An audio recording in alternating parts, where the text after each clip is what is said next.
Welcome to Keep the Podcast Alive. My guest this episode is Chris Hughes. Chris, how you doing, mate? You okay? Yeah, I'm good, Paul. Are you? Yeah, not too bad, mate. Not too bad.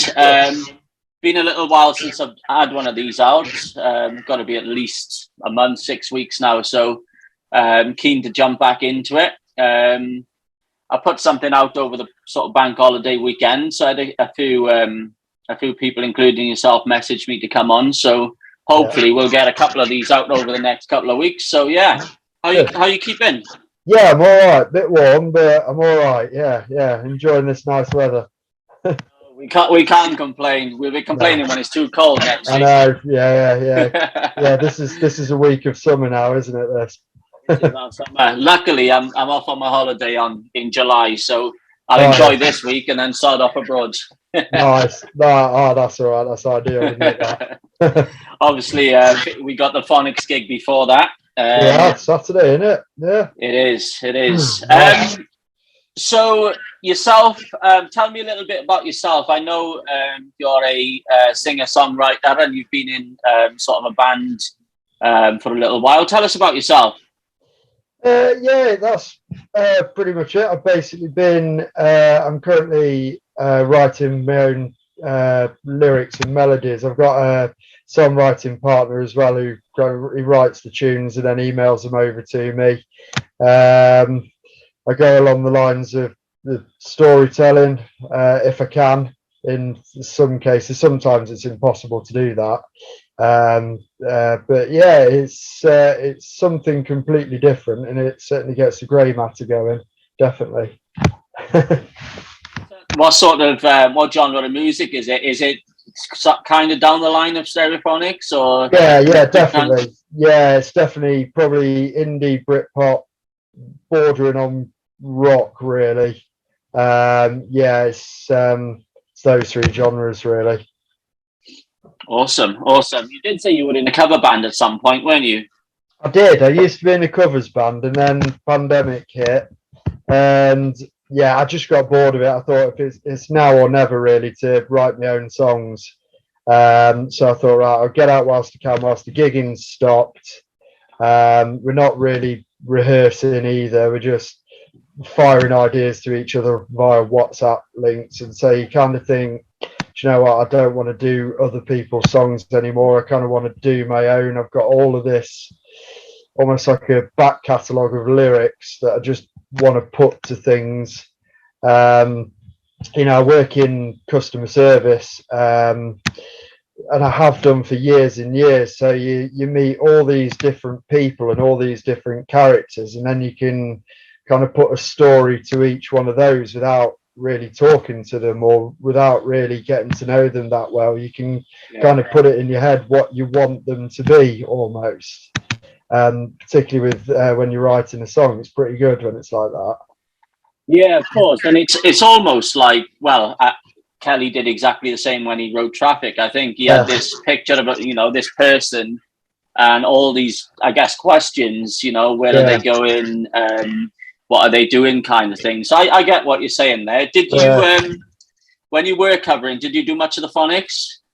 We did a few. We did the generic Dakota, which I think every covers band pretty much does. So they certainly do in the local area. It's a favourite, isn't it? Yeah, absolutely. It gets the people going. And we actually did More Life in a Tramp's Vest a couple of times as well, but it didn't really work. It's sort of, people kind of want to hear the well-known songs from every band, really. So we kind of threw a little curveball in with Tramp's Vest sort of thing, but that didn't really go down as well as I wanted it to, really, because I think it's such an underrated song, that one. It is. I think it is a great song. I think if you're doing a gig where you're covering different bands all in one gig, unless you're a Stereophonics fan, you might not know Tramp's Vest or like Tramp's Vest that much, I think. So I can see what you're saying, but it is a bang, and it definitely if you know the song, it definitely gets you bouncing, doesn't it, at the gig? Yeah, I kind of wanted to do it because I'm a bit selfish, and I wanted to do songs that we enjoyed as a band rather than if the audience then liked it, then absolutely brilliant. But we're going on stage and don't want to do the generic songs which we don't really react to, because you hear them a million times and everyone knows them and everyone's bored of them. So it's kind of doing songs that you enjoy yourself, and that was, Word Gets Around to me is still one of the best albums of the past 25 years, really, considering it came from the back end of the period of Oasis, who were absolutely massive, and to actually really be that good, I think, and then to have Performance and Cocktails after as a follow-up is just incredible, really. Yeah, no, yeah, I get what you're saying there. And I think, I've said it multiple times, Performance and Cocktails certainly put the Phonics on at a different level. But, Word Gets Around is still, like you said, one of the best albums of the last sort of 20, 30 years. Yeah. Absolutely. Well, there was a thing on Facebook actually a couple of years ago, and you had to pick your top 10 albums over the course of 10 days. I don't know whether you remember that. And one of my albums, I got to the Stereophonics and I suddenly had the choice. I was kind of thinking to myself, well, it could be Word Gets Around, or it could be, at the time, I think it's Keep the Village Alive had just come out then. Yeah. And I was toiling between the two because they were so similar. It's almost like they'd gone through the rocky period of the Language, Sex, Violence, Other, and Pull the Pin, and whatever else they did. And then it was kind of, they got back to then Graffiti on the Train was almost like a in between the rocky period and then the storytelling period. Yeah. And To Keep the Village Alive to me was probably the only album they've done since Word Gets Around that you could compare to Word Gets Around with regards to, it's not booming guitars, it is about Kelly Jones and how he's portraying people in life, really. Yeah, no, definitely. I agree. And I think, you struggle to compare album against album. That those two are probably the ones, like you said, you would compare. But I think that's what I like. They're all different. Yeah. They all contain some songs where he's wrote a story. Yeah. A lot of them contain, a song that kind of relates him back to Kamaman, in a way. You've got the different rocky songs on each album, but I think that's what I like. It's each album has 4 or 5, 3 or 4, I guess, different types of song. This latest album, I think it's got, what is it, 15, 16 songs, isn't it? I think there are 16 different songs on there. And I just think it portrays their whole career so far. I can't stop playing it in the car. It's just such a brilliant album because they're all so different. Absolutely. It's on repeat on my car all the time. And, I like the fact that on most of the songs you can hear, the influences of all the bands that, on that Kelly listened to growing up, AC/DC and stuff. And, I guess he's taken that influence and put it into his own songs. And I know some of them are from his early days. He might have wrote those songs years and years and years ago, when those type of bands were a massive influence on him. I know he has his own style now, but we were saying that, wasn't it? I love the album. I think it was on the Chris Moyle show. He said, I think just before the album was released, that he said someone had found, I don't know, 100 of these songs that he just chucked away basically and said and never really saw the light of day. And he actually worked on a lot of them. And he was saying that, he rang Javier, the old drummer, and he was just turning around going, actually, I've got this song which you were playing on 10 years ago. We're going to rework it, sort of thing. And I mean, with stuff like Forever, it's a song which had already been a B-side, and yet he's then made it into an album song now. But the one thing that really surprised me is I went to see him at the O2 back at the start of April, and I obviously liked all the songs, but I was just starting to really listen to them properly. And they opened with "Do You Feel My Love," and it absolutely blew me away, that song live. I think it's such a brilliant, and I'd have never ever have put it as an opener. When you hear stuff like "C'est la vie" and stuff, and you think that is just a perfect opener, and then when you open them with "Do You Feel My Love," you kind of think, wow, I never expected that to be an opener song, but it works so perfectly, I think. That's it, yeah. I've always enjoyed Celebi as an opener. Yeah. I preferred it. Dakota is another one that is a perfect opener song. But Celebi for me is the one.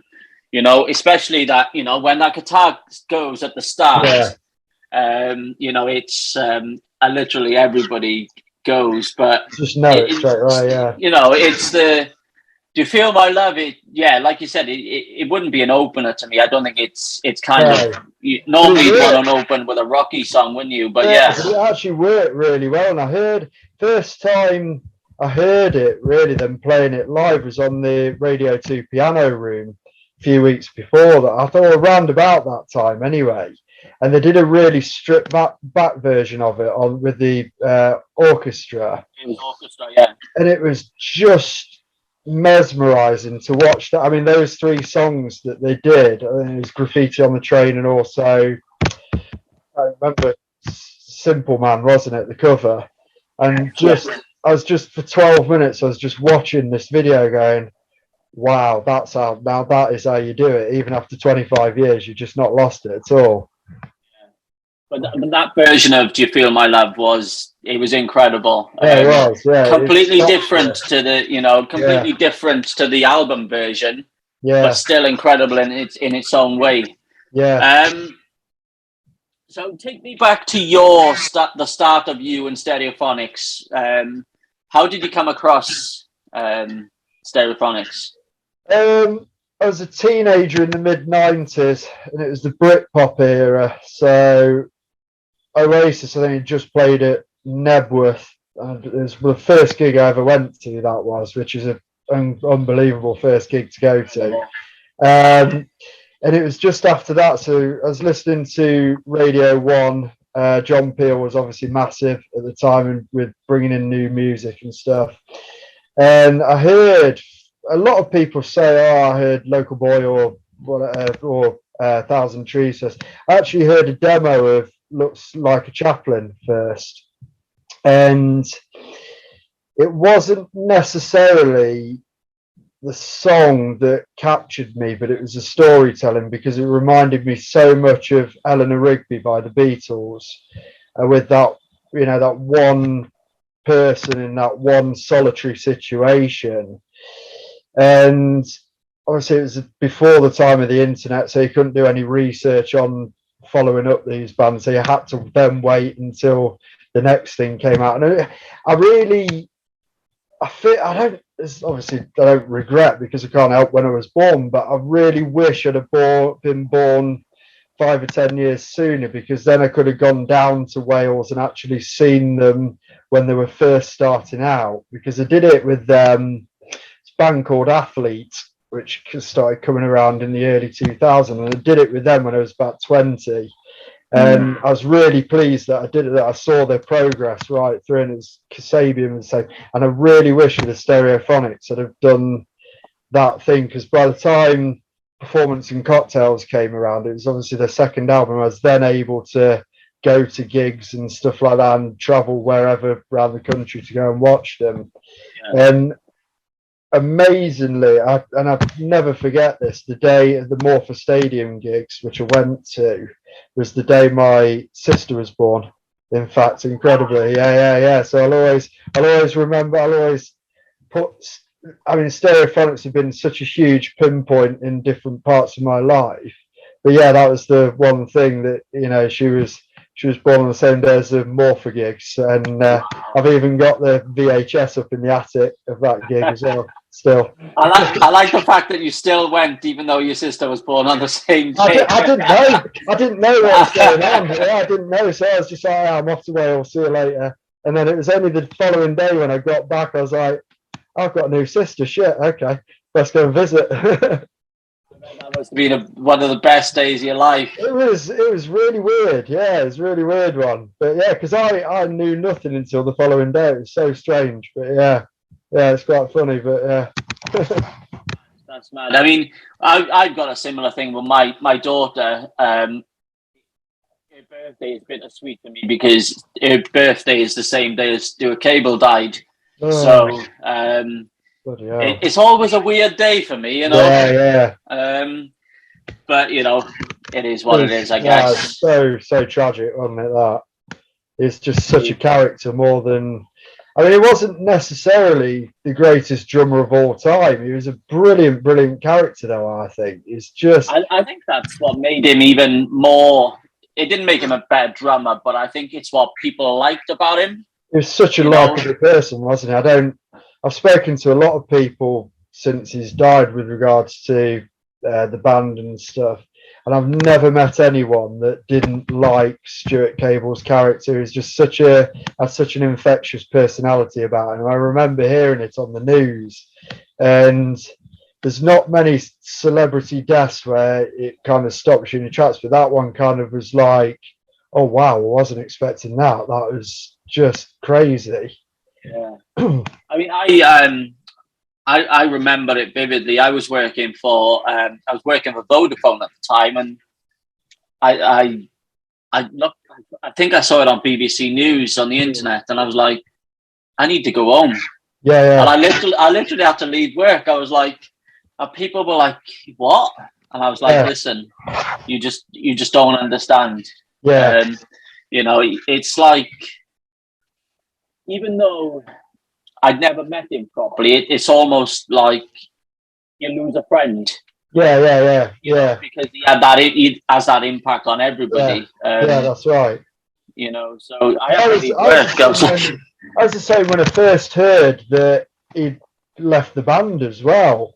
I remember hearing it on the radio that evening. I thought, bloody hell, no, that can't be right. They're best mates and I've been for years. And it's only when I reheard it on the following news bulletin, because I was at work at the time, I was working in a warehouse, and they had it on the radio, and I had to then wait until the following news bulletin an hour later to actually hear it again. I was like, bloody hell, no, that's incredible that he's even done that. And then his obviously his death was just it's beyond words, isn't it? Because I think the whole community of the band is just so shell shocked, because even though he wasn't in the band anymore, he was still a huge part of it, wasn't it? A massive part of it, and he always will be.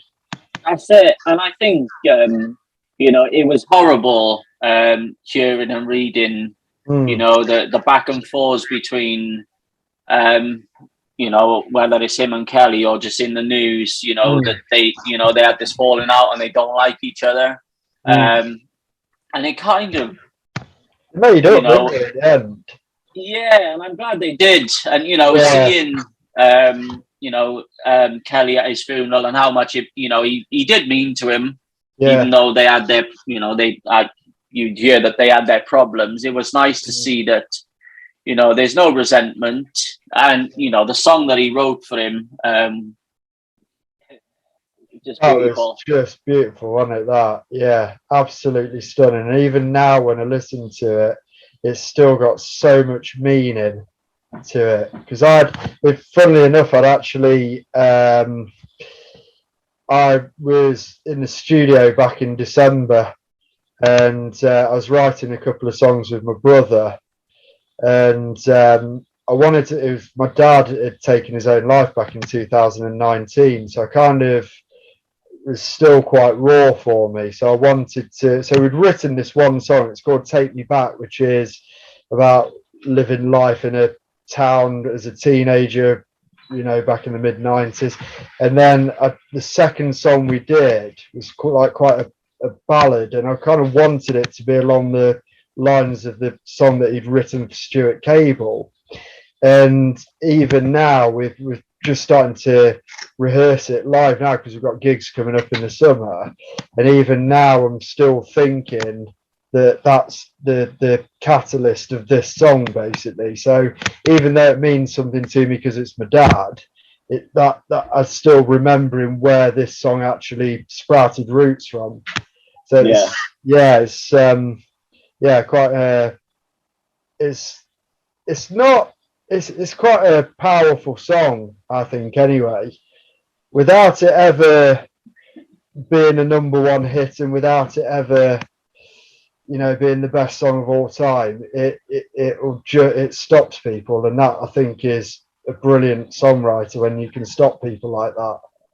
That's it. And even if he kept it between him and Stuart, it's no one could blame him for that. And the fact that he put it on an album, and you're right, it's not. It was never going to get to number one.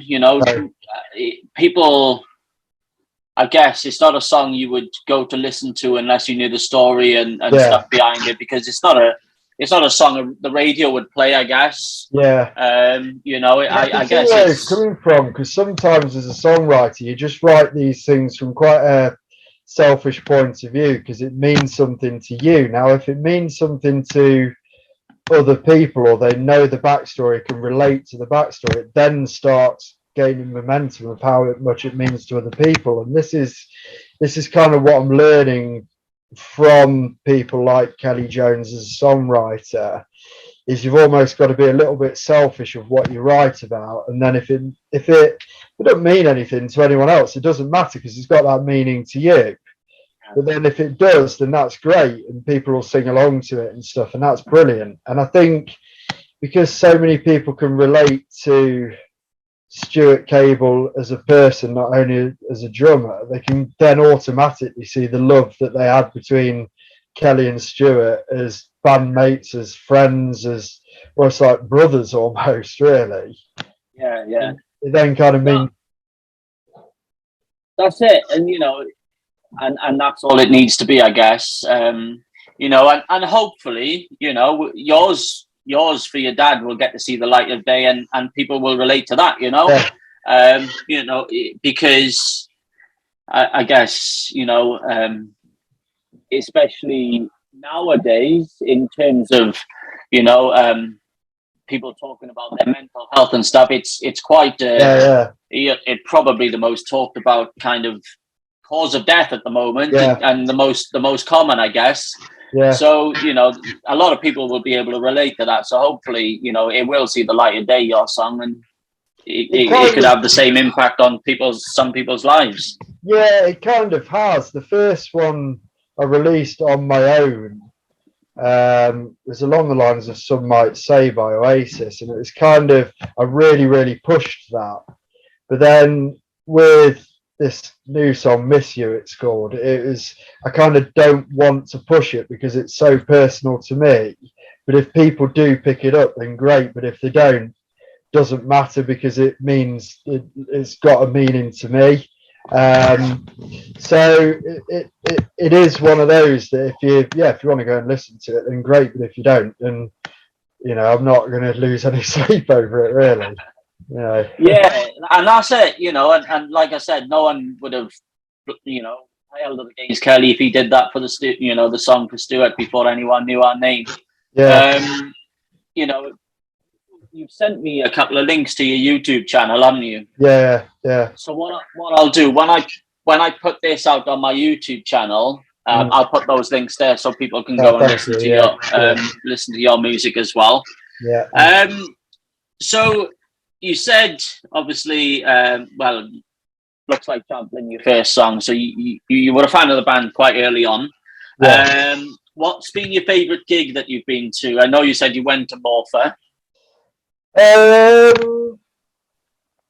Donington Park, because we managed to get free tickets at the very last minute. I lived in a town which next town along to Donington, so we knew some friends who owned a farm pretty much opposite Donington Park, so they got free tickets for they get it for download and stuff. Like whenever there's something going on there, they get free tickets. So I remember this one evening we were at a loose end, me and a mate. So we managed to walk over to this farm, which is probably about 3 miles away that afternoon, and we begged these people, they were schoolmates, they were, and we were turning around going, listen, I know they were into Prodigy and stuff like that. So I said, listen, you don't like the band. Is there any chance we could have the tickets? And they went, oh, I don't know. And I turned around and went, oh, go on. When I get paid next week, I'll give you a tenner for them. They went, I'll tell you what, yeah, you can have them because we're not going to use them. And they never saw that tenner anyway, and we got them. Jobs are good, and yeah. So and it ended up being on the day of the races, wasn't it? On yeah, surprisingly, but we weren't expecting that. But that was around the time of Jeep, wasn't it? Which was still one of my favourite albums of this century so far. Yeah, I think. Yeah, I remember the cover of the DVD today at the races was the Jeep album, but in red, wasn't it? Yeah, that's right. Yeah. So I think I've got it here somewhere in my collection there. I've got it in the attic, the DVD, because I still kind of watched the Millennium Stadium gig that was on there as well. Because it was meant to be at Chepstow and Donington, but for some reason they put the Millennium Stadium one on there, I think. Yeah, we spoke about it in the last podcast episode with Andy. It was something to do with the foot and mouth, but we can't understand why. You know, I think all the gig footage was from the Millennium rather than because it was at the Chepstow Racecourse, wasn't it? I think so. Yeah, that's right. Yeah, there we go. I remember now. But yeah, that was probably my favourite gig. And then, funnily enough, actually 2 days ago, something came up on my memories on Facebook, where we went to the gig at Western Burt Arboretum, which is just down the road from us. So that was 3 years ago, wasn't it? That was 3 years ago since we went to that, and that was a really good gig. Because it was one of those where they were in between albums, so they kind of played a best of set list, so they didn't have to put any new songs in there, and everyone knew every single song. And I remember about an hour before it started, it absolutely pissed it down, and we were stood in this field absolutely soaking wet, but it's completely worth it. yeah, definitely. I mean, I thought originally it was going to piss down this week for the gig this week, but you know, I don't know what it's been like where you're from, but it's been roasting down here this week. Yeah, absolutely. Yeah. And it's going to rain on Saturday here, but I'm not sure what it's like in Cardiff. But it's meant to be beautiful again, but it's a shame they're closing the roof, to be honest. Yeah, it is. That this morning that they're shutting the roof. Yeah. It's a shame. That's all right. I'll be watching it from the comfort of my front room on the telly. Of course, it's on the telly, isn't it? I put it on to record last night. Yeah, I think it's good. They should do. I think they're starting to do that a bit more, aren't they, with BBC with regards to music? So it's a good first gig really to put on there, isn't it? A massive band like them and an entertaining band. Yeah, definitely. And you know, with it being a Welsh band in Wales, in Cardiff, in the bigger stadium, it's huge, isn't it? You know, it's going to be an amazing atmosphere anyway, and that's going to come across on the telly. I just hope the big screens though that they don't put any of the Wales beating England in the rugby. They always do that. They always do it. They always do that. Yeah, to be honest, Chris, that normally gets the biggest cheer of the night. That Scott Gibbs try. Bastards, I remember I was at Wembley for that game, and I was still. I can't bring myself to watch it even to this day. I was absolutely devastated. But I tell you something. Fair play to Wales for that one. I can remember it. I don't know how old or how long ago that was. I was in my teens, maybe early 20s. And I'm not a massive rugby fan, but I'll always remember it. I don't know whether it was the first time Wales beat England in a long, long time, but ages, and they won the Five Nations from it as well, I think, from that. Yeah, so I think it was by 1 point, wasn't it, like 32-31 or something? Like that, but it was a cracking game, yeah. I just hate Remember, like, I want to see Stereophonics and forget all my troubles. I don't want to go and be reminded of them. yeah, you start the gig crying. Yeah, that's right. Yeah, can only get better from that. But no, I'm looking forward to Saturday. To be honest, I know I said I was going to try and go Friday, but Yeah, you know, this month has just been a bit of so busy because I'm going on yeah, holiday at the end of the month. yeah. I've got the Phonics gig. I've got Elton John, like, I don't know, maybe a week later. My Where's daughter was that? 8. That's in Swansea, the Liberty Stadium. Oh, nice. That'd be good. Yeah, and it was my daughter's 18th last week. Bloody hell, So mate. it's just too busy this month. I can't You're go not to getting enough 2 grey days. hairs. You're not I getting know. an 18-year-old. yeah, I know. That'd be But good, yeah, though. you are. Be good though, isn't it? A good few weeks for you, that. Oh, I know. I can't wait. Like, Yeah. we'll get Saturday out of the way, Elton John, Yeah. and then piss off on my holiday for a week. Nice. Yeah. But yeah, I think we were all pissed off at the delay from December, but we couldn't have picked a better week to move it to, especially with this weather now. Yeah, exactly. And the fact that Wales have just qualified for the World Cup. Saw that, fair play. Yeah. So the whole of Wales are just on a high. Yeah, it's all good. I kind of wish that's one thing I'd love to do. I've never seen the Stereophonics in Cardiff. Obviously, I saw them in Swansea, but I've never seen it, and I'd love to go and see them in Cardiff. So that's certainly on my bucket list in the future. Because whenever I've seen it either on telly or then a few days later on YouTube or whatever, it just looks immense. Always, it's a homecoming gig, isn't it? Really. So that's it. You know, I've said it along, multiple times. It's even though I've never seen the Phonics outside of Wales, it's when they come to Cardiff, it's a day out for everyone. You know, they come from all areas of Wales, and town will be rammed from early in the morning. You know? It's as big as a rugby game going on in Cardiff, isn't it? This weekend, I think. Definitely. It'll be massive. And like I said, with this weather, the streets will be packed as well as the pubs. Yeah, brilliant for the economy. For you. Yeah. And the bar owners in Cardiff for sure. Yeah, absolutely. Yeah, need a bit of good luck again. Yeah, it's good. Definitely. Talk to me about some of your favourite songs, or when you're trying to write your songs, where does your inspiration come from?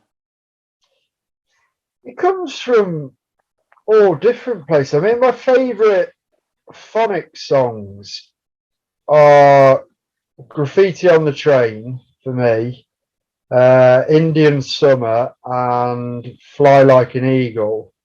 And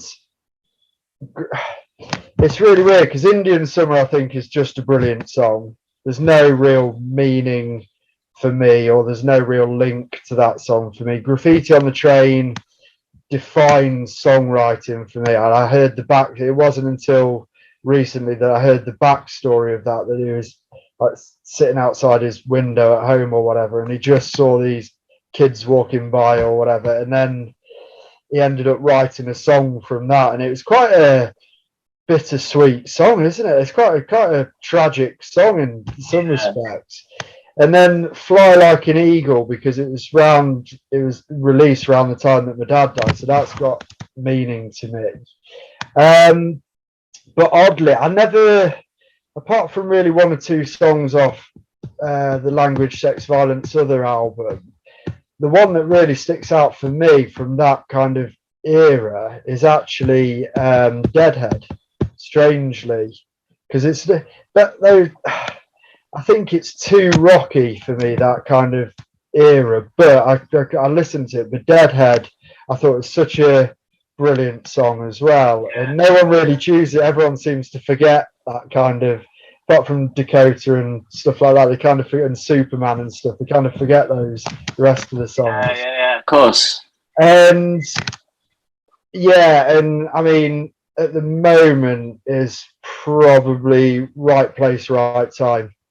It is a brilliant song, that is. And I mean, I took my brother to the O2 gig because he only lives about 5 minutes away, so it's a free place to put my head down as well if I want to go. Yeah, definitely. He'd not really heard the new album, and they started playing Right Place, Right Time, and he was just like dumbfounded. He was just listening to it, going, "Wow, this is really good. This, isn't it?" He says they've not played a bad song so far. And we were like an hour and a half into a 2 hour gig. He's went, "Not played a bad song so far." I went, "No, they haven't." And then it was only next day I sent him the link to Right Place, Right Time, and in fact the whole album. And he went, "It's weird because I'm just on the tube going through London." He says, "I'm listening to that song right now." So yeah, it's really weird because my inspiration comes from so many different people and things and places, and it doesn't necessarily have to be a life experience for me. So I've done a song which actually hasn't seen the light of day, and it's called A Lonely Old Man. And it's basically, I used to work for Tesco Cafe, and there was a chap that used to come in. It's an old chap, and no one could really understand what he said. I'm not sure whether he'd had a stroke or whatever, I'm not sure. But he always used to bang on about Lionel Messi and Cristiano Ronaldo, and he loved football. And I never really got the backstory to it. I never knew his name, never really got his backstory of who he was, where he was from, whether he was married. And I managed to write this 4 minute song about this chap, about how I portrayed his life and how, he could have met the Queen, he could have been part of the war, he could have played football for England, he could have done this, and no one ever knew about this guy. And it's only since the pandemic's finished that someone actually came in not long ago and saw me, and he says, "Oh, do you know Jeff's died?" "I know." "But Jeff," and then he explained who this Jeff was, and it turns out it's this guy. I said, "I've written a song about him, and he died during the pandemic." And I'm so glad that I'd actually put down, and then I said to him, "Listen, I don't want to know about his life because in my head I've got this vision." He's already got his other life. Yeah, he's basically got this other life that potentially is completely false, but it's how I see him in my life. So it's quite a nice thing to write about. And then there's been other things where they've had no meaning whatsoever. There's a song I've done called Mr. Independent, and for the life of me I literally have no idea what this song is about. But I kind of got the guitar out one day, and within 5 minutes I've fully written this 3.5 minute song. And I was thinking, I don't know what this is about, but words and the melody and stuff were coming out. And to this day, and I kind of don't want to know what it's about either now, because if we go in to start analysing it, you kind of then loses the magic, really, of these songs. That's it, yeah. You could ruin it. So, yeah, there's so many different ways that you can write, but they all come from some kind of snippet of what I've seen in life and what I want to see in life as well, really. Yeah. Oh, amazing. Yeah. But no, yeah, definitely. And I'm going to check out your music. I know I said this 2 days ago when we were chatting, but I've already told you, I've had such a busy few weeks. I'm like, literally haven't sat down, mate. That's all right. I was just finishing my tea as we came onto this podcast, literally. Picking your tea. Yeah. So have you ever met any of the boys in any way? I nearly met Kelly in Wolverhampton, and I left the pub literally about 3 minutes before he walked in, and my mates were still in there. We'd gone to, I can't remember, we'd gone to some gig at the Civic Hall, and I'd walked out of this pub in the evening after this gig, and I'd walked around the corner, and my mates texted me and said, "King Kelly Jones has just walked in." I went, "Stereophonics Kelly Jones?" I went, "Yeah." I went, "Fuck." And I was on the train. I was literally stood at the platform. My train had just pulled up, and I couldn't miss this train because it was the last train of the night. And I was like, I'm so gutted that I wish there was a train an hour later because I'd have just bombed it back to go. Yeah, run back. Wow. Yeah, but that's probably the closest I've got really. But yeah, love to meet all of them. I tried sorting it out. My missus was 40 back in November, so I actually spoke to their PA about whether we could surprise her when we went to the O2 to actually meet the band, but obviously they weren't doing meet and greets and stuff, which is a shame. But I can understand that, and that's fair enough. Of course. Restrictions, but yeah, it's definitely one I'd love to meet and just actually chew the fat over songwriting more than anything, really, and get some tips and inspiration. That's it. It's one of Those things like, what would you say if you did? But I saw. I don't know. I genuinely don't know what I'd say. I'd be like, hi. Yeah. And then you go like a shy teenager. Yeah, I'd be like Kevin and Perry off Harry Enfield. I'd be like, let's just pass it. But yeah, a couple of was it day before yesterday? I think I was in town shopping, and maybe only an hour, a couple of hours after I got home, I saw they were in town in Valentino's having a bit of grub. Kelly and Adam. Yeah. And I said, I can't remember the time, but I think my daughter might have just finished work, and I was like, do me a favor. I was going to tell her to run over to Valentino's and just see if they were still there. But, if I can't meet them, get her getting a selfie with Kelly. If she turned around and went, they're here, they're just leaving. Yeah, that would... I don't know how I feel. A week, aren't they? They're there a week, so you might have to be a weird stalker and just try and find them. But Cardiff's such a massive place that you'll just not find them, really, I don't think. It's one of those things, unless it pops up on social media where they are, you probably never find them. Yeah, I know, that's right. But I did see they were sat outside Valentino's having a bit of food. So if you walk past, you probably could have saw them. Well, I saw earlier, actually, just before I come on here, that Adam was up by the river by the stadium on one of the bridges taking a picture. Yeah. But yeah, I know a mate we went to for the Westernburt gig. The day after was at some seaside and actually met Adam at the seaside there, and they asked whether we wanted to go, but we said we didn't want to go. We were too knackered, and I wish we bloody had done now. Was that recently? I saw someone on Facebook met Adam on the beach the other day. No, this was 3 years ago. But I saw that as well, that they met him. I don't know where it was, but it was on the beach somewhere. Yeah, I saw that.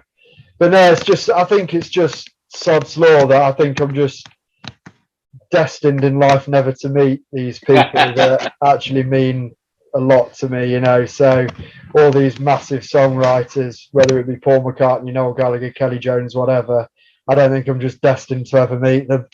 But you'll meet one of them in the most random of places. You'll be having in the toilet, having a wee in a public toilet. That's right. That's right. Yeah. I'm having in the dentist or something with a numb mouth or something. Yeah, that's right. Yeah. You have to start going to that place where Kelly gets his haircut or whatever. Just hanging about there.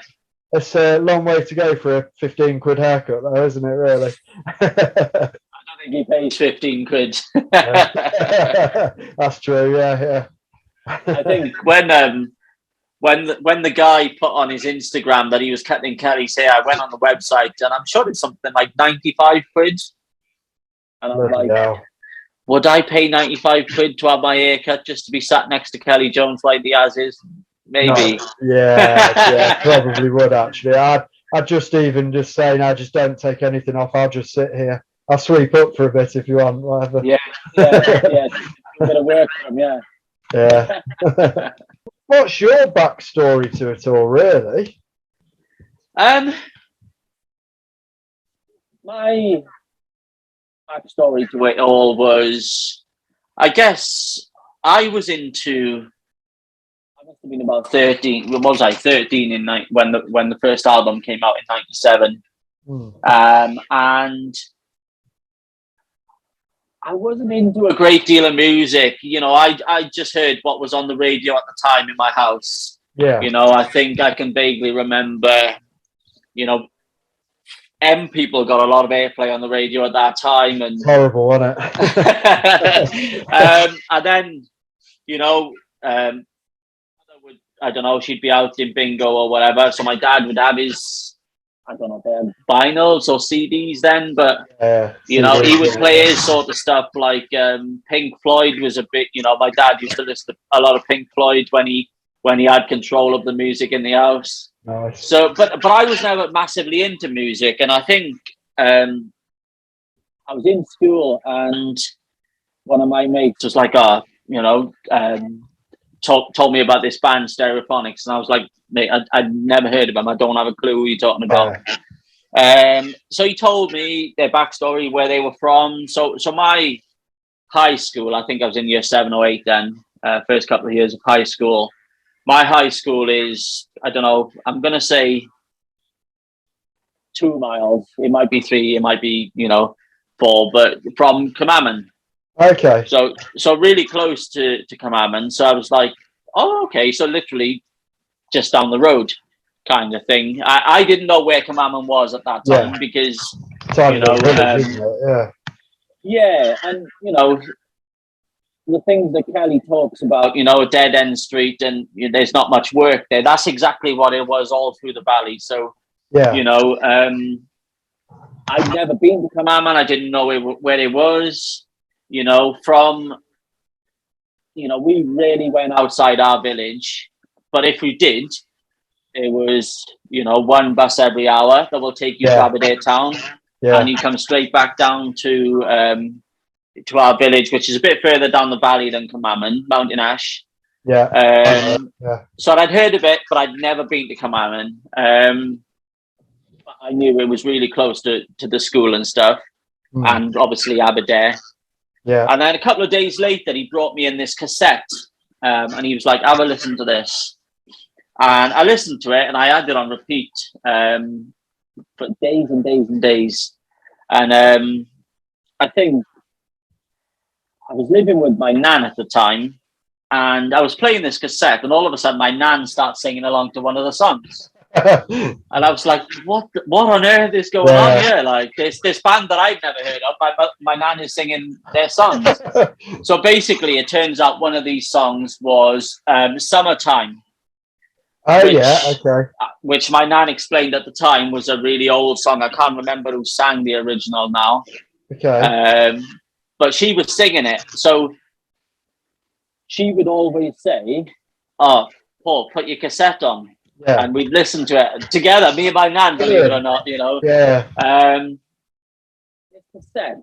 At the time, my mate told me that it was like a bootleg of their upcoming album. Now, I can't remember if it was Word Gets Around or it was Performance and Cocktails. I think it was before Word Gets Around. Because I listened to it and it had a lot of the B-sides on there. Not a lot of songs that actually made the Word Gets Around album. You know, the B-sides, you know, Raymond Shop and all that kind of stuff. So, you know, I fell in love with the band simply because of, you know, the storytelling on that cassette. You know, even things like, you know, Raymond Shop, what he said, you know, what is it? He robs the shop, doesn't he? And he goes down for it. And then he comes back and he's obviously packed up because of the scarring. I instantly related the storytelling to kind of my childhood because those type of things are what happens in the Cannon Valley. You know, you hear about it all the time. And so did you find more of a link though because they were basically a local band? And I think so. I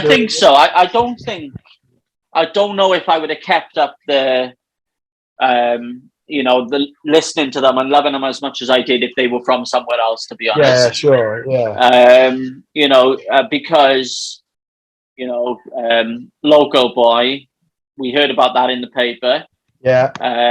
You know, in the Cannon Valley. So it's called the Cannon Valley. So all the way Aberdeen, all the way down is called the Cannon Valley, or Rhondda Cannon Taf is called now. We had the local newspaper, like every village has, the Aberdeen Leader or the Cannon Valley Leader, and you'd buy it. My mother would buy it like every Wednesday. Yeah. And it would have all the local stories on there. So the stories that you heard about Local Boy with Paul Bogus, I remember reading that. Bloody hell. But it would also be where you would, like you said, before the time of the internet, that newspaper would be where you would hear about what the Telephonics were doing. Yeah. So that's kind of where I got into them, really, is this bootleg CD of the upcoming album. And then I remember not long after that, they did Local Boy on Top of the Pops. Yeah, I remember that, yeah. Which I think might have been the first time that I'd ever seen them in person singing on the telly. Yeah. And then was Traffic in Commandment before or after that? I can't remember. But they did Traffic live from Glanhammond Road on Top of the Pops. Vaguely remember, but I definitely remember Local Boy being on Top of the Pops because I kind of established a bit of a link with this band, so I kind of wanted to see where they went. So when they were appearing on Top of the Pops, I was thinking, bloody hell, this is brilliant. I can finally actually see what they're doing now on the telly rather than just hearing about it on the radio all the time. Yeah. So it's brilliant. It's brilliant for me to obviously living a bit further away to actually then have that link a bit more with the telly, with them coming on the telly and stuff. That's it, yeah. And I don't think it was long after that. Cardiff Castle gig was on the telly, I believe. Yes, Cardiff Castle came on the telly. Yeah. And I think it was a little while after the gig was played. It's not going to be like Saturday's one, but it's on at the same time as the gig. Yeah. I think this must have been, I don't know, maybe a month or something after the gig. Yeah. So I remember recording that on cassette, and I think I might still have it somewhere. Yeah. The one that I recorded from the telly, but I have got the one that they released themselves as well on cassette and DVD. I've got it somewhere. I'm sure I have. Yeah. I was listening to the Cardiff Castle one from '98 on YouTube the other day. I was actually, whenever I have a shower in the morning, I put my phone on, the music on and stuff, and that was the gig I was actually listening to. Yeah. Even back then in their infancy, they were just such a brilliant live act, I think. And I don't ever think they've had the recognition that they deserve for being such a good live act, personally. I think one of those that, I mean, I've been to 7 or 8 Phonics gigs, and every single time I'm glad I've spent that money, and I'm glad I've spent that time to go and watch them. There's never been that gig where I thought, oh, that was dreadful. I've never ever thought. No, that's it. And you know, I say to everyone who kind of, I'm going to the Phonics with my mate on Saturday who's not really a fan, and he's like, oh, do me a playlist of the songs that they're likely to play. Yeah. And I said, first of all, I couldn't predict half the songs they're going to play. I said, you listen to the popular ones. 150, yeah. Yeah, you pick some of the popular ones, Dakota and all that kind of stuff. But I said, the one thing you'll be surprised at is how they sound live and on a CD. It's exactly the same. Exactly the same, yeah. And that takes some doing. I think the only other person that I've really been that impressed with live from listening to CDs was Paul Carrick, who was the lead singer from Mike and the Mechanics back in the day. Okay. And my mum dragged me along to this gig in Leicester 5 or 6 years ago, and I didn't really know any of their songs apart from The Living Years and all the big ones that they'd done. So yeah, and I went along and I was just blown away with how good he was live. And then I kind of thought, well, the only other band I've ever seen like that who I know if I stuck a CD on and then stuck a live album on, would sound exactly the same. Would be the Stereophonics. Yeah. I agree. I mean, outside of the Stereophonics, probably the best gig I've been to is the High Flying Birds, Noel Gallagher. Yeah. He played Cardiff Castle 2019 possibly. Yeah. And I come away from there thinking I was buzzing with that. Like, first of all, I was glad to have seen Noel Gallagher live. Yeah. Did you ever see Oasis or not? My one regret is never seen Oasis live, and I'm hoping they get back together. They are brilliant live, but they were so inconsistent because of their drugs and getting pissed and stuff like that. You never knew which Liam Gallagher would turn up to sing. Yeah. But I've been to see Noel 2 or 3 times since he left the band, and I've been really impressed every single time with him. Yeah. Every time. And he plays such a mix of songs. So, people go to watch Liam Gallagher now he's solo and expect to hear an Oasis back catalogue.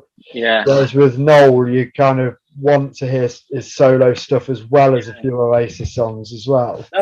I'm a big fan of the High Flying Birds music, to be honest. Yeah, I love most of their songs. Like, it's completely different to Oasis. Like, I remember Noel doing interviews while he was in Oasis, and he always said he's not a fan of all this, lovey-dovey songs and stuff. Yeah.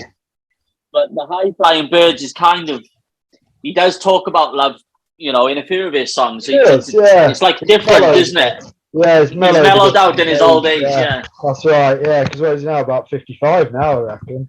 Yeah, it won't be far off. Yeah, Liam's 10 years older than me, so he'll be 50 this year.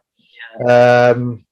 But he is such an entertainer as well, I think, that he's one of those people, the same as Kelly, where even in an interview, I could just sit and listen to him for hours. Yeah. And we went to see Rob Brydon doing his show in Oxford a few weeks ago, back in February actually now. And again, he's got one of those voices and one of those storytelling voices where I could have sat for 6-7 hours just sitting listening to him, because he's just so entertaining. And I think you've either got it or you haven't, really. Yeah. So people like Rob Brydon and Noel and Kelly Jones and stuff, they're the type of people I could sit and listen to interviews with, because what you're going to get, and they are so brilliant at saying anecdotes and stuff like that. So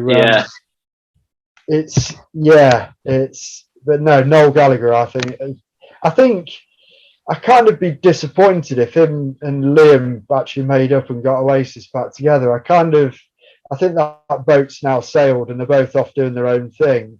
Yeah. I kind of think now that it would not benefit Noel in the least to go and do that, because he's set up his own little thing. And I think if they did it now, to be honest, I think it would be for the wrong reasons. It would be for money now, I think. But I would like it to happen just so I could see them. But I can see what you're saying. I don't think it would be what people are expecting it to be if it happened. The problem as well, I think, is this, and this is why I've never gone to see Liam as a solo artist, is you turn up and there's 30 or 40,000 Liam Gallaghers in the crowd. Basically, they all dress like him in the daft little bucket hats and the parkers and stuff. Whereas you go and see Noel, there's a whole range of age groups. I mean, I took my kids to go and see him in Bristol a few years ago, where Paul Weller was on stage with him as well.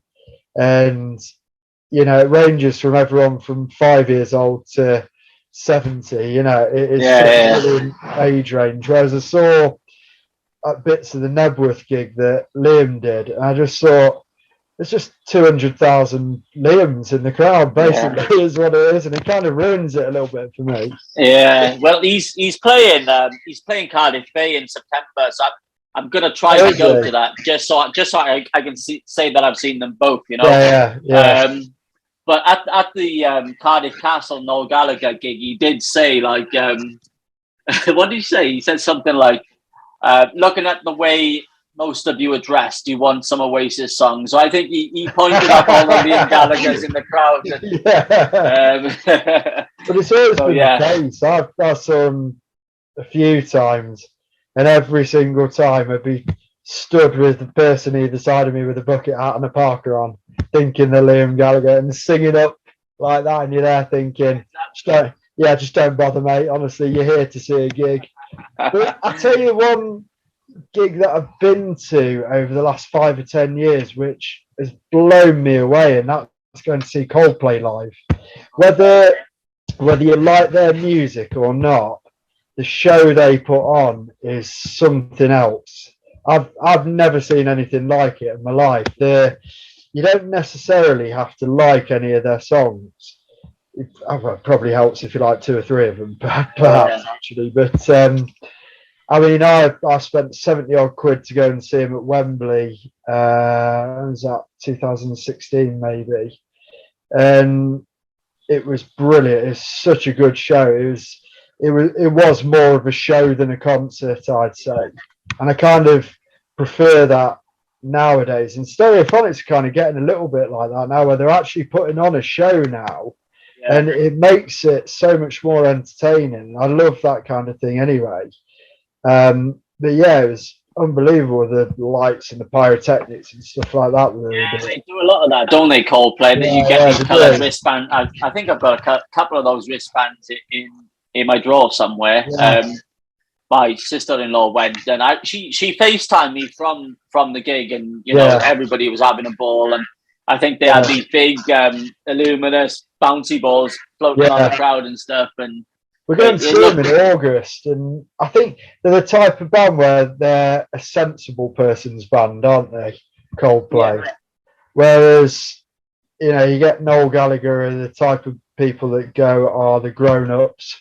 Now, the people that lived through Britpop and are now grown-ups and have got a wife and kids and stuff like that nowadays. Whereas Stereophonics are kind of, I found that I've grown up with them, although, you know, they're slightly older than me now. You kind of see them evolve, and I think they've got better as they've got older now. And I think it's only recently that they've actually hit their peak now, which is after 25 years is incredible. So you kind of think after second or third album you'd be hitting your peak. But I think with Kelly's voice now, I think it's the best it's ever been. I agree. But he's had his operation, hasn't he? And he's had to learn to sing again, and that's fine. But I don't think he's sounded better than he has at this moment. No, I absolutely agree with you. That last album is just, like you said, the best he's ever sounded, in my opinion. It's undoubtedly a range of songs as well on that album as well. So it's kind of having to sing in different ways. And every single one of them, I don't think I've listened to that album well over 100 times, and there's not been a bad song. Usually you find albums and you just, skip that one, I don't like that one. Yeah. And as well, I also find I grow into albums a lot as well. So I can hear something for the first time and think, it's all right. I probably need 3 or 4 listens. Yeah. But that one, just from the get-go, from when I first stuck it on Spotify, I was thinking, that's a good song. Oh, this is another good song. And it just went right through for however long the album is. And usually if I find I like it straight away, after about 15 plays, I'm getting bored of a song here or a song there or whatever. Yeah. But even now, I stuck it on the car earlier and I'm thinking, I'm not bored of any of these songs at all at the moment, you know. But then I go through stages. I kind of go through stages. So it was not long ago I was listening to the Beatles and I was really into them. And then I'd go out of that stage and then I go into Oasis or High Flying Birds or whatever. And then it'd be Stereophonics and then it'd be Kasabian, for example. So I kind of go through stages of who I'm liking. But in a bit of a purple patch with the Stereophonics at the minute with regards to listening, because I'm not getting sick of them. but then I can go back and listen to albums that are 15, 20 years old, like You Got to Go There to Come Back album sort of thing. I can listen to it and it's kind of refreshing to hear it again, even though it's not necessarily their best album. It's quite a depressing album, isn't it, because he's going through a bit of a bad time. Yeah. To hear those songs, so things like Maybe Tomorrow, which has been right the way through, or even Madam Helga and Since I Told You It's Over, you can listen to them again. And I kind of think these are really good songs again, but I'm a bit pissed off with that because when I first listened to Since I Told You It's Over, I've never heard the word 4-leaf clover in a song, right? So I'd written it down from 5 or 6 years previous for these lyrics that I've got. And I first heard this song, I was like, fucking prick, I've bloody got this on one of my lyrics here, 4-leaf clover. And it actually went, Since I Told You It's Over, you've gone one way, I've got my 4-leaf clover, or something along those lines. Yeah. And it's like, it sounded so similar, but there's no way I could take him to court because there's no evidence of this. He's nicked your lyrics. Yeah, I'm so annoyed about that, but yeah. I'm the same. I've been down to Cardiff City Stadium 3 times this week with Wales games. Yeah. So Welsh music, the Phonics, the Manics, and Catatonia have had an absolute battering in my car, my house, all over the last sort of 2 weeks. It's all I've been playing. So yeah, I'm in a bit of a patch with them as well. They're literally on my radio, on my car radio all the time. Sign of a good album, though, isn't it? That if you constantly continue to listen to it. I've had albums before that I bought from HMV or wherever, and I've listened to it. It's showing me age now, but I've listened to it, and I've after 2 plays, I'm just like, yeah, I'm done with this. The singles they released are great, but the other 9 songs on the album are absolutely appalling, really. Yeah. But I never, like I said, I never really found it with Stereophonics. But I went through a stage mid 2005, that kind of thing, over the 3 albums that were released from there, where it was a bit too rocky for me. I didn't necessarily not like the albums, but they were just too rocky. And I kind of think if you bring it back a little bit to the storytelling and focus on Kelly's voice a little bit more, then you kind of, and also cut your hair as well, then it kind of would probably make you sound a lot better. People like that kind of thing. That's part of their influence. That was the rock side of it. Like you said earlier, AC/DC and Zeppelin and stuff were all their influences. So you're never going to turn around and please everyone 100% of the time, are you, really? That's it. And, I can't remember at what point. It was definitely after Jeep. And maybe the album after when Stuart left the band, I kind of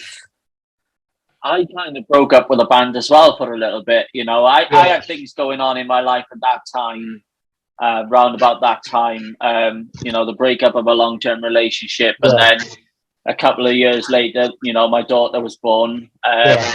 So I kind of band as well until at least for sort of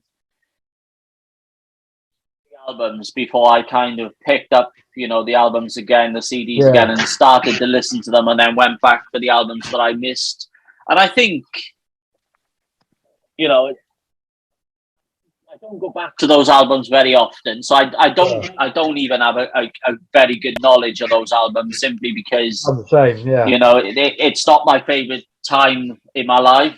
It kind of gets put on the back burner a little bit when you got things like that going on. I was the same, where I was expecting my first daughter as well. She's now going to be 18 in January, and I was moving from Leicestershire to Gloucestershire, so it was a huge upheaval. Then you kind of, the things like music, which is such an important part of a lot of people's lives, do get put on the back burner because you've got other priorities at the time.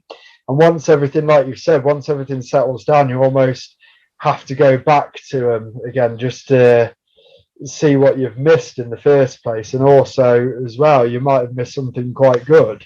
Yeah. And you know, these things happen a lot of the time. Life sometimes does get in the way, but I think music in itself, and I've learned this certainly more so over the last 12 months being a songwriter, is such a I know it's a huge part of everyone's life, but I didn't realize just how huge a part of everyone's life it is, whether it be you alluding to the M people being on the radio and stuff like that, which, you know, isn't everyone's cup of tea. But if you kind of pinpoint certain songs, in certainly I can in my life, as to what I was doing. So someone like Richard Ashcroft, when he first went solo, when he left the Verve, you know, I hit a really bad time in my life. I was going through depression and stuff like that, and I can still relate to his first album now because I can pinpoint it to that part. And like when my first daughter was born, I can relate it to certain songs, you know, and you know, my dad and stuff like that. I can relate different things, you know, Britpop era and stuff like that. So Morning Glory was never off. We used to have a jukebox at the local youth club, and it was never. It's basically played to death. What's the story, Morning Glory? There's not. I don't think there's a single note in that album that I couldn't tell you about because it was just played to death. I must have heard that album more than any other album. You know, and it's getting the same now. So I'm getting older, and you can kind of, your kids are growing up slightly, and you listen to people like the Stereophonics again. They then have a different meaning from when you were a teenager or early 20s or whatever, because you're now that grown up. Your kids are the age you were when you first started listening to the Phonics sort of thing. And it kind of has a different meaning then, and you go and you introduce them, and they've then got a different perception because 25 years behind you. Word gets around with a completely different set of ears going, wow, where's, you know, where it's almost like they've got a different view on it. And sometimes not a bad thing, but music just obviously evolves so much anyway. But the songs, as I think as Kelly said, the songs remain the same, don't they? That's it, yeah. And I think what you were just saying there about introducing, you know, the older stuff to not a younger person, but to someone for the first time. When I broke up with a band, sort of like I said after Jeep, I was introduced. So I because I broke, you know, I come out of a long-term relationship, and I started hanging out with, you know, a new group of friends, and I started hanging out with my mate Ryan, who at the time he was in a band, a little rock band, but he went on to become the drummer for Funeral for a Friend. Okay. So and he introduced me to, like, I started listening to James Brown, and I was like, I've only ever seen this guy in like Rocky V or whatever it was. Yeah, that's right. And I was like, what is it, 60s, 70s James Brown? And I was like, this is good stuff. And then we'd go from James Brown to, like, you used to listen to a lot of Faith No More. Oh, yeah. And I'd never heard of this band, but I heard of Easy Like Sunday Morning, which I don't know if it was their song or they covered it, but we listened to a lot of them, and completely different to what I was used to. But like you said, you know, you introduce James Brown to someone for the first time, and they might have a different opinion or a different way of listening to it. And I think that's what I was, you know. He listened to that all his life. Whereas I was listening for the first time, and I was like, this is good music kind of thing. But it's better than some of the crap that's on the radio at the moment. I'm so pleased for people like the Stereophonics that can actually bring decent music back to the radio, because I kind of think at the moment, out of all the modern artists, the only one I actually really like is Sam Fender. But apart from that, I'm kind of listening to the radio now thinking it's rubbish. It is absolute rubbish. I felt so lucky because growing up in the 80s to start with, when I first started becoming into music, was around it was about 5 or 6, just after Live Aid, and it was Dire Straits was the first big band I was really into, and I still absolutely love them even now. I think their guitar music is brilliant. And then after that, I kind of listened to them to death, and then we were so lucky because we had Britpop, and music was such a huge thing. Like, it was the biggest thing in the world at the time. And then you kind of think, after the Britpop, you think, well, where's this going to go? And then Stereophonics appear, and you think, well, actually, we're pretty safe hands now. And it's it amazes me because you see the kids now, and they just. We were watching a program not long ago on the Britpop era, and how, like, Euro '96 and stuff like that, and how massive and stuff. And you had Oasis and New Labour and all that nonsense. And but it was such a brilliant time to grow up. It was probably, and Noel Gallagher got it right actually when he said it was probably the last sort of era before the technology era. It was where you could go to.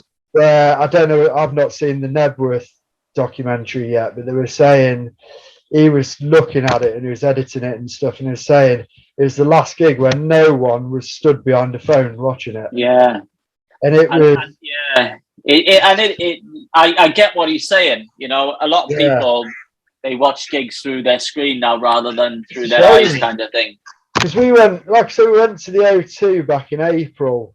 And we were right at the top tier, and we were right on the side of the stage, looking down on Kelly and the lads. And I kind of made it my mission not to get my phone out for the gig, because it's so easy to do that and do it and play along and stuff and video it and stuff. And I kind of think I actually want to live in the moment a little bit. I want to actually listen to these songs, and, you know, listen to the passion and the stuff like that Kelly's putting into, the effort that he's putting into these songs, and into making it a decent show.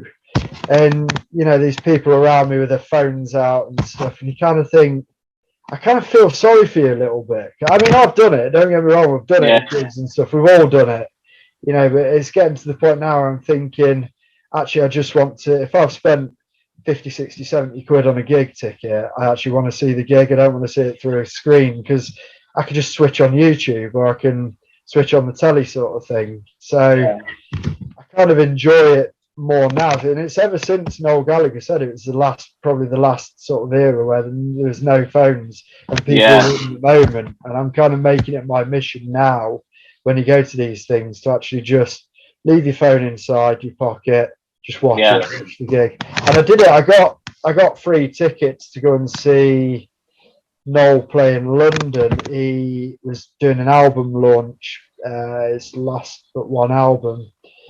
And you work, because it was via, I think they were doing a documentary for Apple Music or something, you weren't allowed your phones. You had to put them in these special cases.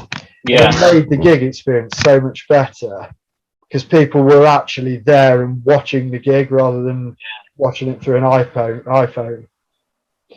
Yeah, I get what you're saying. It does happen a lot now, and like I don't get it always. Like you, I've done it. I did it my first, few gigs, and I used to do it at the football as well. We've all done it. Yeah. But now I'm kind of I want to watch the gig, but Saturday I am going to record some of it, because I don't know if you've seen any of the previous episodes. I used to go with my dad quite a bit, and he wanted to come to this one, but unfortunately he's going to be in a hospital on Saturday, so he'll watch it on the telly.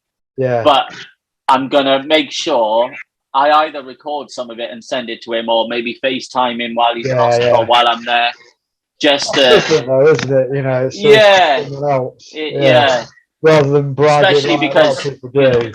A lot of people do. If he wasn't in hospital, he'd be there, I guess. Yeah, exactly. Yeah.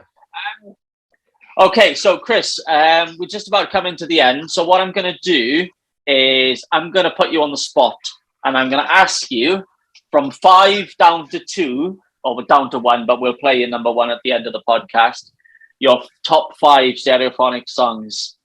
Okay. Right, so number 5 would be Deadhead.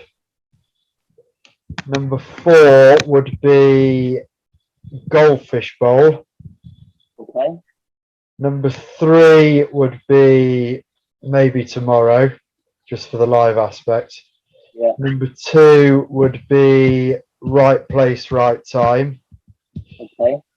And number What's 1, number 1 and why? Graffiti on the Train. Okay. Storytelling is out of this world. Just for the story. I love the story in it. And the melody, and I think when they play it live as well, they play it perfectly every time, and it's brilliant. Yeah. It starts off really, when they play it live, like really kind of quiet and mellow before they kick into it. Yeah. No, I love that song live, actually. Yeah. So that's the song we're going to play you out to, is it? Nice. Yeah, that'll do. Amazing. Great choice. Yeah. So, Chris, it's been great speaking to you. Thank you very much for coming on, mate, and giving me your time. Yeah, thanks, Paul. Appreciate that. And keep in touch. Like I said, I'll put your YouTube links into the comments on my YouTube channel when this goes out. Hopefully people can watch it and get in touch with yourself as well. Yeah, nice. Brilliant. Thanks, Paul. Thanks for your time, mate. Have a good weekend, mate. Enjoy the gig on the telly. Enjoy Cardiff. Yeah. Cheers, Chris. See you, mate. Bye-bye. Bye.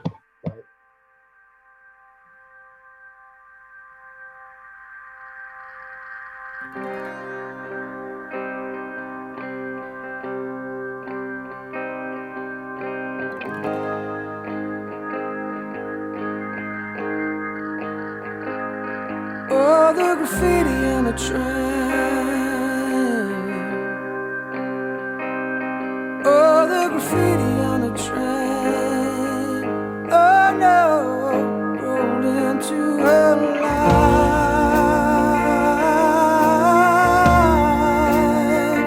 Oh, the graffiti on the train.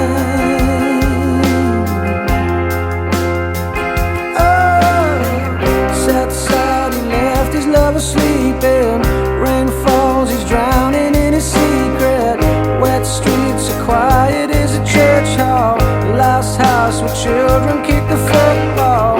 Crossroads, his heart is beating faster. Getting close to ask another question.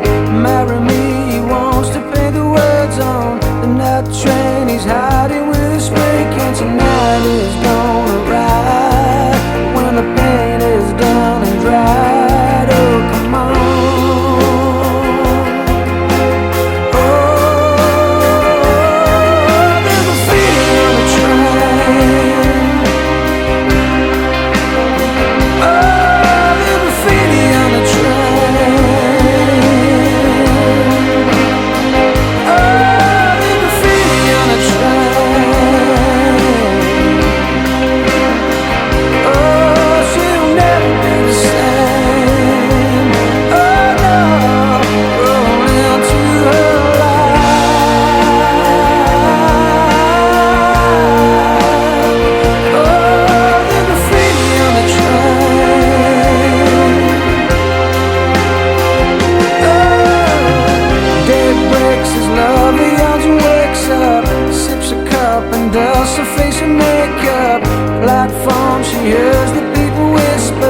Someone died, the surf, the train has slipped up.